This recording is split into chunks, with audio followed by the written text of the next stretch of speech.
Howdy, it's TUBALCAIN again, and this is part 4 of the build on the new compound rest for the little ATLAS-Craftsman lathe. So let's get on with it. As you can see, in the first 3 parts, I've come this far. Go back and watch those parts if you have not seen them. And today, there's about 3 or 4 things I have to finish up here, and then the job is done. Number 1, I'm going to drill the oil hole right here, and then I'm going to drill the 4 Gibbs screw holes and a couple holes here to hold the screw in, and a little finish work, and hopefully the job is done. And before we get started here, I think I've shown this in other videos. This is a South Bend 9-inch lathe compound, and you can see how that one was broken out many years ago, probably also from having the tool post too far to one side. And you just don't need to get those tool posts that tight where you're going to damage a lathe. But you'll see a lot of lathes that are damaged there on the compound. And this is how to make a new compound should you need one. However, I doubt in the millions of viewers I have that anyone will ever do this. Let me know if anyone actually makes a compound. But I really do this for just the entertainment value and the various operations that you get to see me perform, and particularly a dovetail and a T-slot, which you don't get to see performed very often. So let's get on with it. I had removed the little Gitz oiler from the old compound, and I intend to use it in the new one. And miking this is just a thousandth or two over a quarter inch, so I will ream this whole quarter inch, but I simply took the, that's not very critical at all. Remember, that's just so that you can oil the screw. But you know, you could get underneath too to oil with the squirt oil can. That isn't totally necessary, but it is convenient. And some lathe manufacturers just have a hole there without an oiler. But I just transferred the dimensions from this onto this because it's not critical. I have center punched it, and now I will pilot drill it and ultimately ream it quarter inch, which is what this reamer is. So I'm not going to show all of that because that's shown in so many other videos, and that's such a common operation. You know what, it's pretty early in the morning. It's only 7 o'clock and I'm not quite awake yet, and I almost ruined this piece by drilling this the wrong hole. It is not quarter inch, it is 3/16. I'm so glad I went back and took another measurement, and that's a 3/16 reamed hole to fit the little Gitz oiler, which I will not install at the moment because I intend to do some finish up work here, filing and cleaning and so on, and this would be in the way. So anyway, that hole is prepared and ready to go. And see how it comes out the bottom there, right where it's going to drip oil on the screw. Next, I'm going to locate and drill and tap these 2 holes, and they are to be 10/24. I already measured them. And if you're not sure, you know, mic and measure with a test nut or something like this so you get the right thread. And that's going to be, again, a matter of transferring them for me rather than locating them dimensionally or with a layout. So I put the compound together temporarily, and I have the gib in there, although it's a loose gib. And my problem here is that there's just a little bit of play on the screw and nuts, so I want to find the happy medium there so that I don't cause a bind when I tighten those screws. Also, I need to locate this such that there's the witness mark, not 180 degrees off, and I'm simply going to set it in a vertical position like this and use a simple transfer punch those 2 holes. Then they're ready to put into the drill press and drill and then tap. There they are, already transferred, and I like to hold it in the drill press with the drill press vise setting on its side like this, because it reduces the height rather than doing it like this. Just reduces the overall height of it, so you don't have to drop the table so far. And I always use a little starter drill on those so they don't drift on me. Next time you look at this, the holes will be drilled and tapped. You know what, I changed my mind. I'll just show a little bit of this, and I'm going to use some of this tap magic that Kevin just sent me from Virginia. Thank you, Kevin. And this is a new formula. It smells nothing like the tap magic that I'm used to. It's the EP Extra formula, gold. We'll see how it works. And use a tapered tap. And drill your holes deeper than what you need, since these are blind holes, and then there's so much less chance of breaking a tap. You don't want to break a tap now. I don't want to break a tap, I should say, by hitting the bottom or using a bottoming tap. So I'll just go to the bottom with the taper tap and be done with it. So, and use sharp taps that have less of a tendency to break. And a taper tap does tend to go in straight, although it doesn't hurt to sight it both from this direction and this direction.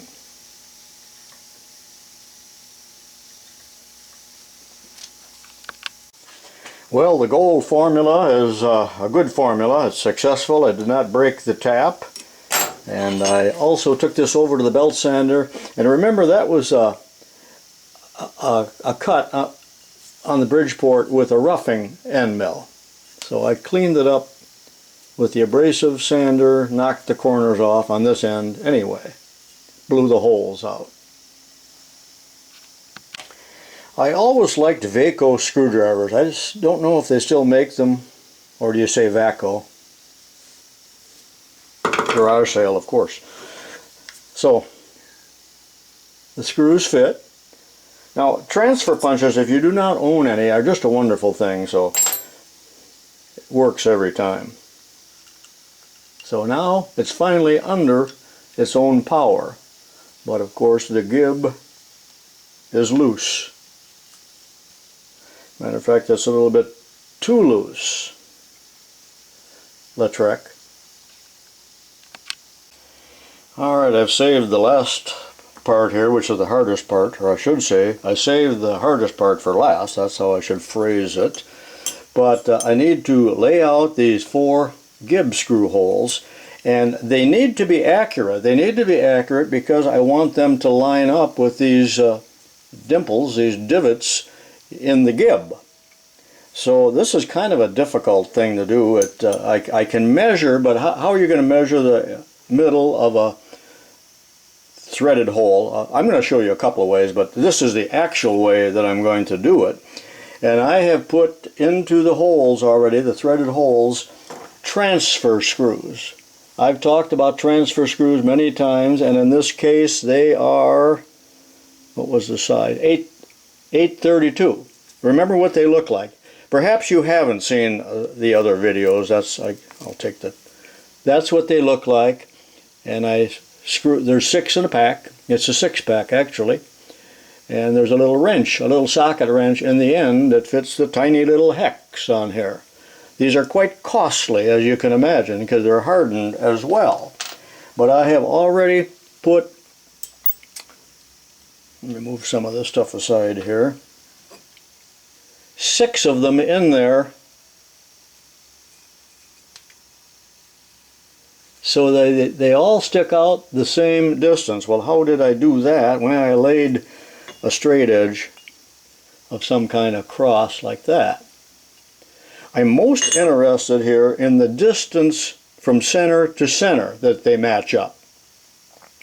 Not so much the distance on the end, so I'm just going to baguess and bagosh that. But the holes need to, I rehearsed this. By the way, talking about rehearsals, if you're doing a critical operation, do a practice piece, a rehearsal if you will. I did that on the T-slot here because I wanted to make sure that those woodruff cutters would work. So take the time to do that sometime if you're not in too big of a hurry. But there's my rehearsal here. I did lay them out the other day. They don't show up very well here on this side, but that's not the correct side. This is the correct side, and that's what my X is for here. So essentially what I'm going to do here is to, and I know it's backwards, but adjusting it this way,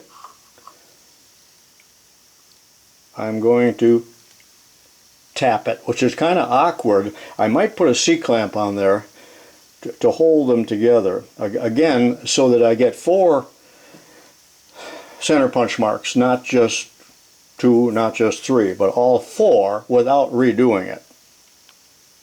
Follow what I'm talking about or not? This is an awkward looking arrangement, is it not? I gotta have some swinging room here. Alright, let's see what that looks like.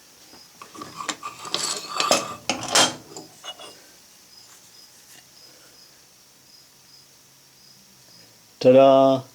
1, 2, 3, 4. Now I will make them a little deeper with this, and then I'm ready to go over and drill and tap. And again, those were what? Have you noticed that I've done most of my layout work, and my work for that matter, on a black granite surface plate? I bought this from Grizzly. It's quite cheap when you go there and do not have to pay shipping. However, if you had to pay shipping on this thing, you know, it's going to double or triple the price. But you can get these in all different sizes and thicknesses, and they're just a true surface, and it's cheap enough to where I'm not worried about laying things on it. And you know, some people might be saying, oh, it's a precision surface, and it is, but it's super cheap, and it will outlive me. And the good thing about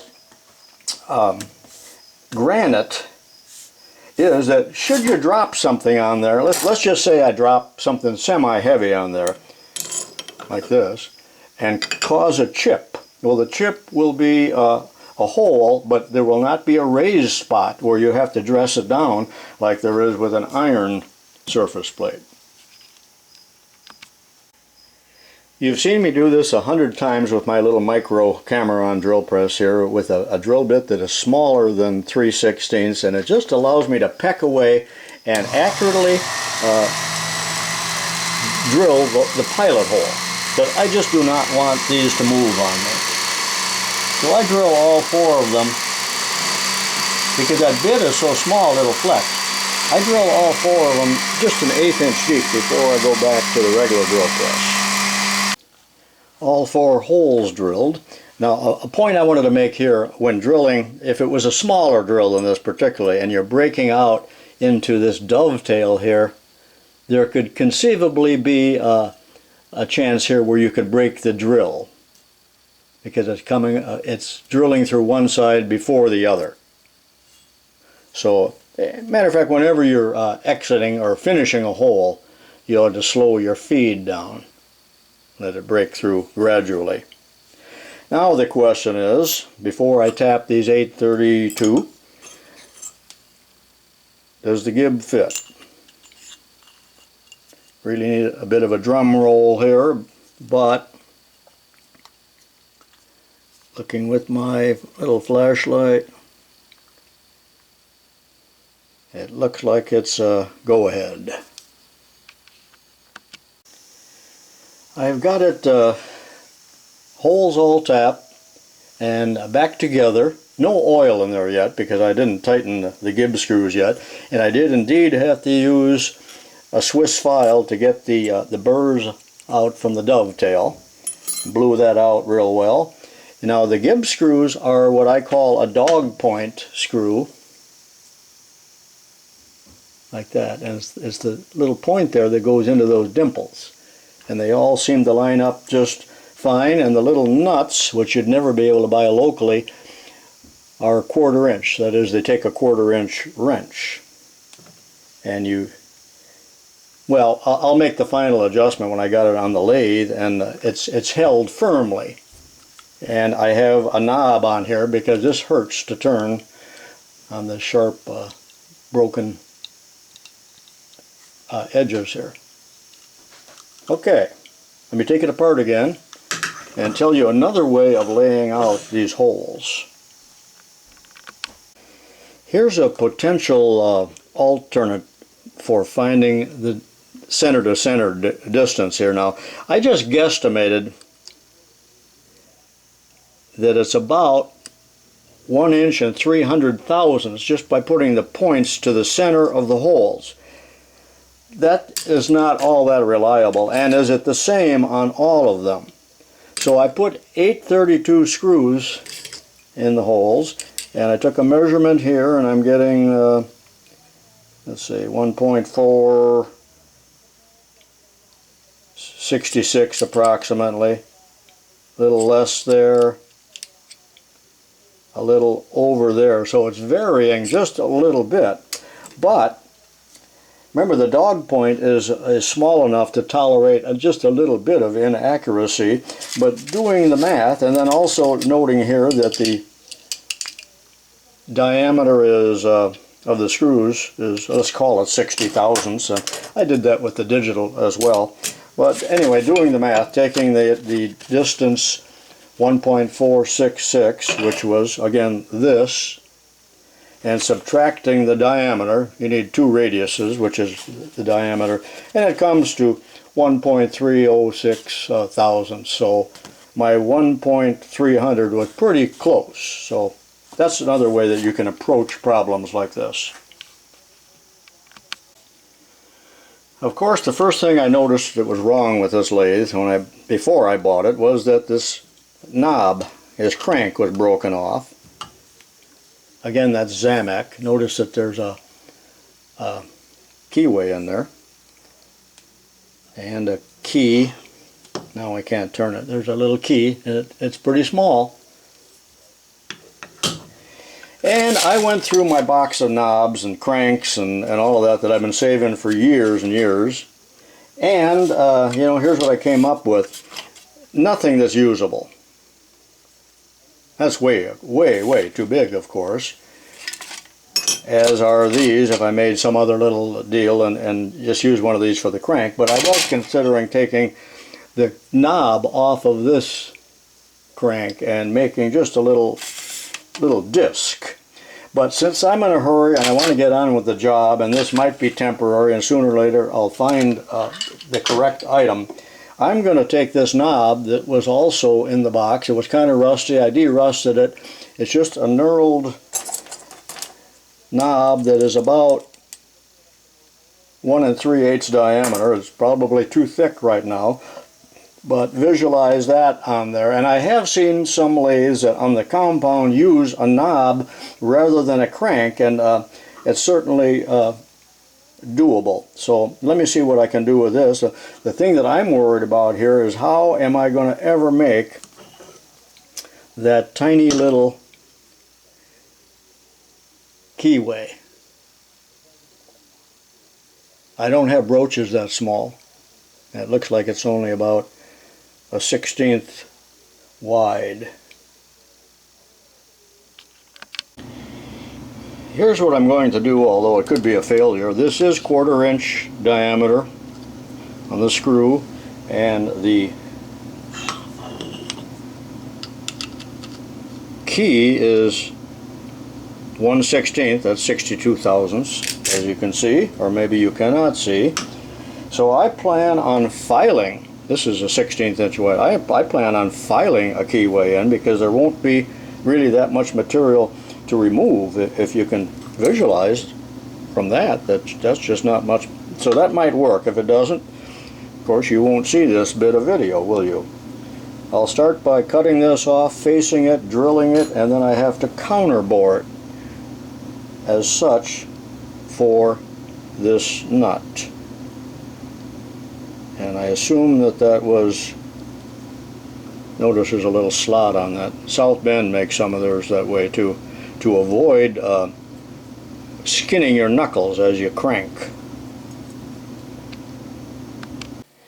I pulled that Woodruff key out, and actually it's only 2/3 of a Woodruff key. It looks like it's been nipped off, and I don't know if I don't think it would come from the factory like that. That just looks so crude. Nevertheless, it's going to serve me, I think, because that's... Anyway, I did face this off, drill it, 1/4 inch, counterbore it, so that nut will fit in there. I still have to face this off, but it's going to look like this. And you know what, that isn't bad. The proportion is okay, and it's certainly going to be functional. Now let me see what I can do about making that nasty little keyway. Using this, barely fits in there.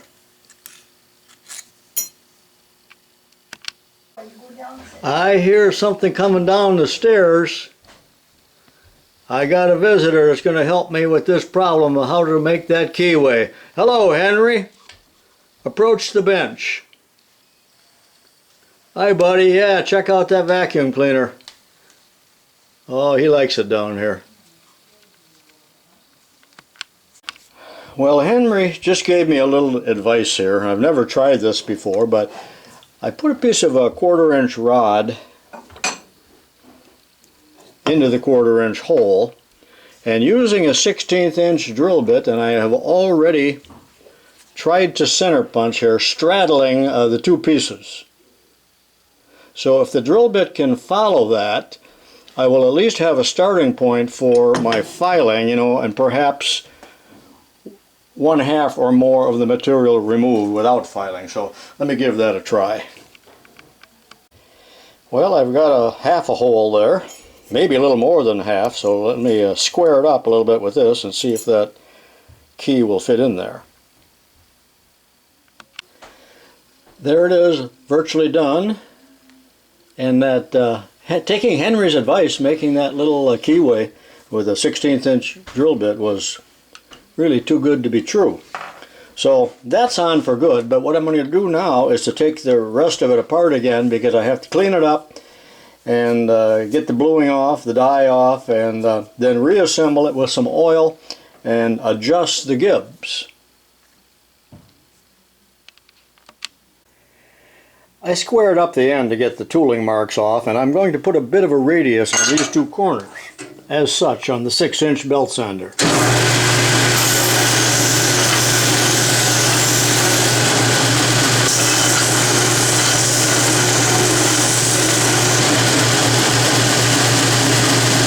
Break some of the corners like this.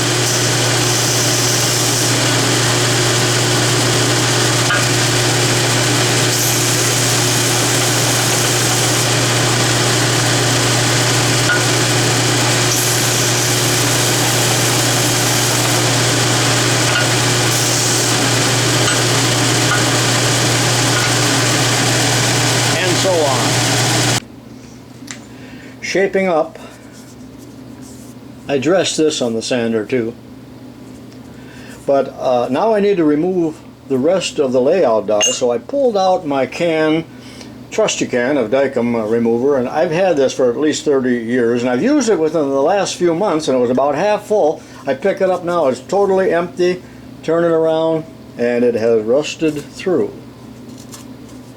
And you don't see cans like that anymore, do you? Remember when they used to sell heat and even beer in cans, something like that? So I'll have to see if this will take off the fluid, but this really works well if you got some.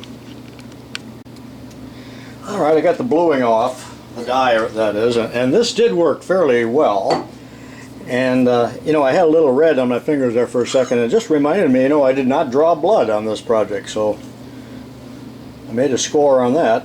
So I am going to go ahead and assemble it now. I've cleaned it, oiled it, and I'll get her all back together and take a look at it after assembly.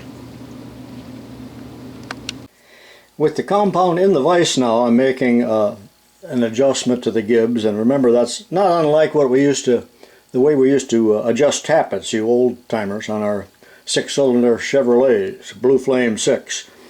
But with the screw disconnected, I'm able to feel how much friction I got there. And there's no wiggle.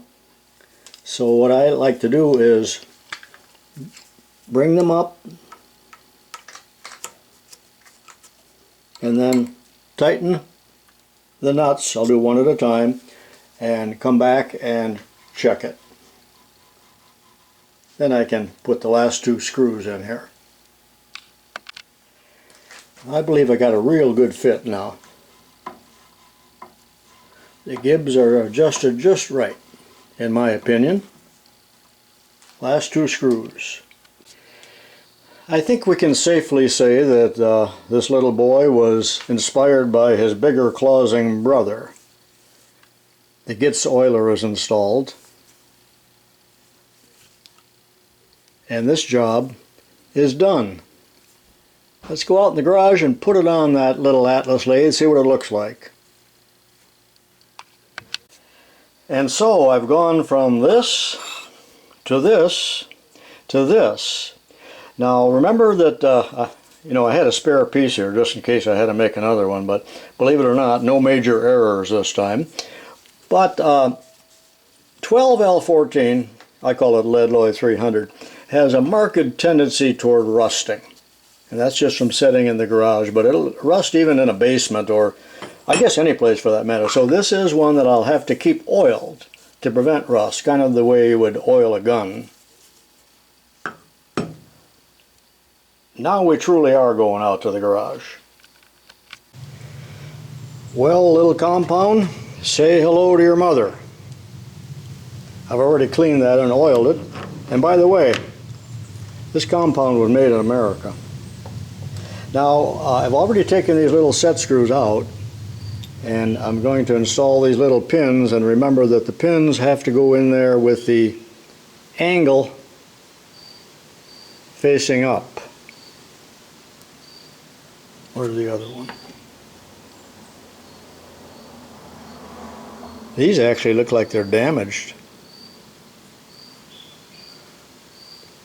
Why wouldn't they be? We know that a butcher has been at this machine. Alright, I've set the compound for 29 degrees, the position I usually like to keep it in, and put the tool post in, and the ring, and the rocker. I think I called that a wedge before, but more correctly called a rocker. Now this is a 3/8 tool bit that came with this, not that I don't have hundreds of them, but that's what they showed in the catalog, remember? Also, I noticed here that this is a 3/8 wrench, which I had in stock. This is not 3/8, it's 5/16. You know, if you use the correct wrench for something, there's not so much chance of breaking it out, because you don't have the leverage you do if you put a 12-inch crescent on here. And that might be what the butcher from Barcelona did.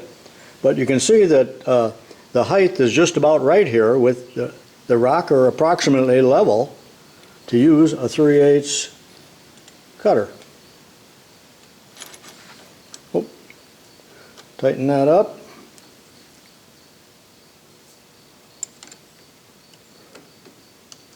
This needs to be dressed down, you know. It's been damaged by the wrong wrench.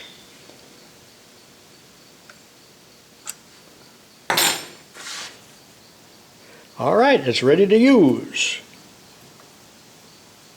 Now you're going to see this in other videos, so watch for that, where I put this little lathe to test. But now the lathe is usable. It really wasn't usable in the condition in which I purchased it. And I still haven't cleaned this lathe up completely, just the little area that I'm working here. There is no 3-jaw chuck. Now you can see how many hours it took me to do this, and you know, I wouldn't do another one for $1,000, and that's why sometimes parts are so expensive. And certainly if you went to a machine shop, first of all, they won't even take a job like that, because they would have to charge you too much, and they're interested in jobs where they can move along fast and make money, and most of those are production jobs now, unless you can find some guy in a little machine shop. But what I've shown you here will allow you to make parts such as this if the operations are the same. Remember, we did a T-slot and a dovetail. So I hope you liked this video and it didn't run too long. Be sure and watch all 4 parts, and watch my 700 other videos. This is TUBALCAIN saying so long for now, and I'll see you in my next video.